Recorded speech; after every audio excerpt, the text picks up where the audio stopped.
pogo industry dito sa ating bansa, yung inflow of cash inflow versus our GDP was only 0.04%,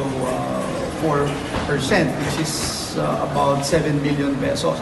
But compared to what we are getting out of it, yung the yields that goes with the industry, makikita natin no na hindi ganun kalaki at hindi sapat at hindi commensurate doon sa ating nararanasan, no. Bumabaha na ng salapi na nilolonder dito sa bansa natin. Imagine 22 billion pesos came in na in-carry at hanggang ngayon wala tayong nababalitaan kung anong ginawa dito. Doon sa mismong datos ng pagpasok ng mga foreign workers, and we're already talking about legal foreign workers, walang maibigay sa atin. Ang task force, ang PAGCOR, ang DOLE. Doon sa issue ng trafficking, ganun din po, no?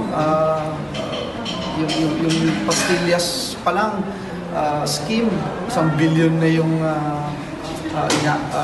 ina-anticipate na at least na corruption na nangyari. You talk about tax not being paid, withholding taxes pa lang, no less than the Secretary of Finance already made mention 2.5 billion to 3 billion pesos a month. And you're only talking about withholding taxes. And then